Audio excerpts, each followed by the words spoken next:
Okay, so example 5, lesson 5.5 is trigonometric equations. And so we're starting here with example 1, and it says to find all solutions for each equation, express all solutions in radians. So the first thing we do is we look at number 1 here, and it says sine of x is equal to the square root of 2 over 2. So I'm going to do a little investigating here. The first thing I know is I notice sine is a positive square root of 2 over 2. And where is sine positive? Well, if you remember, that's in quadrants 1 and 2. I'm also going to remember that sine, when I'm looking at my ordered pair, is going to be the y value of our ordered pair on our unit circle.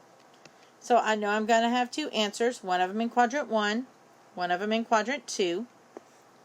My angle that we're using is x, so I'm going to put x equals for both of them.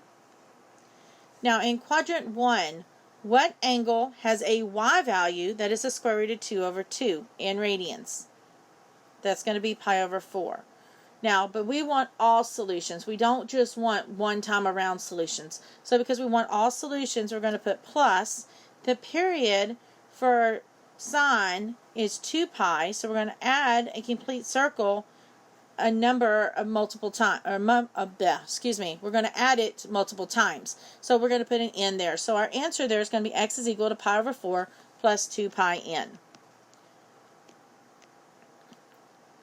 Then for quadrant 2, we have our x equals already, our angle that we had there after the sine equals. And then in quadrant 2, where is the y value of the square root of 2 over 2? Well, it's going to be at 3 pi over 4. And again, because we're looking for all solutions, we're going to put plus 2 pi n. And so there are my solutions. Oops, I don't have to do the quadrant piece of it. There are my solutions for this problem. Now, if it had not said all solutions, if it had said from 0 up to but not including 2 pi, then we would have those answers and we just wouldn't put the plus 2 pi n on them, because those would have been our two answers between 0 and 2 pi. But we wanted all solutions, so we got to remember that circle keeps going round and round and round, so we have to put the plus 2 pi n on it. Alright, so for part 2, it's the same idea. We're looking for cosine of x, where cosine of x is equal to the negative square root of 3 over 2. So first thing, cosine is a negative square root of 3 over 2. So where is cosine negative? And that's going to be in quadrants 2 and 3. And I also know that cosine, it's which value in my ordered pair?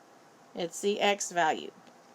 So again, we're going to have two solutions. We're going to have a quadrant 2 solution, and we're going to have a quadrant 3 solution.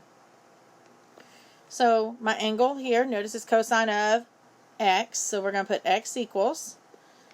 And in quadrant 2, where is my x value? The negative square root of 3 over 2. And that should be at 5 pi over 6. We're looking at all solutions. So for a cosine, it has an ordered pair, it has a period of 2 pi, so we're going to put plus 2 pi n. Same thing in quadrant 3. We know that we're solving for that x, and it wants to know where is the x value, a negative square root of 3 over 2, and that should be at 7 pi over 6. And then we're looking for all solutions, and this is cosine, so plus 2 pi n. So there's our solutions for this one. Now for tangent. Tangent, remember, is just a little bit different because tangent has a period of pi n. So, and we'll see why here in just a second. So tangent of x is equal to the negative square root of 3. So remember, tangent is negative in quadrants 2 and 4. But wait, quadrants 2 and 4, well, here's quadrant 2, here's going to be the quadrant 4. Look how far apart they are. They're pi apart. So I could find a quadrant 2 angle and a quadrant 4 angle, but because we're after all solutions and I'm going to put plus pi n, if I find that quadrant 2 angle and I add pi to it, I'm going to be at quadrant 4. So therefore, when it's tangent, we only have to put that one angle here when it's just an x right there. Alright, so we know it's going to be x equals, we're going to put them together because we're going to put and quadrant 4 because this is tangent. We can do this only with tangent. Alright, so tangent, also remember, when you're looking at your ordered pair, is y over x. So in quadrant 2, where is my y over my x going to give me the negative square root of 3? Now, because this is just a whole number, that means I wanted the square root of 3 to be on top. So it needs that square root of 3 over 2 needs to be my y value. And so you look there, and it should be at, is that 2 pi over 3? And because it's a tangent, we're going to put plus pi in.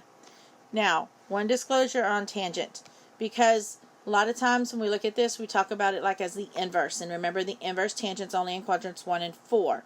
So this is a correct answer, but sometimes you will see it with that quadrant 4 answer given there, because by default, usually they get the answer in quadrant 1 first, and then quadrant 4, and then they go to quadrant 2 to give the answer. So a lot of times we'll see this as the quadrant 1, the quadrant 4 angle that has that same measurement. It's reference angle, that has the same reference angle. So it could have said the negative pi over 3 plus pi n. That's the exact same spot. So either one of those two answers would be acceptable.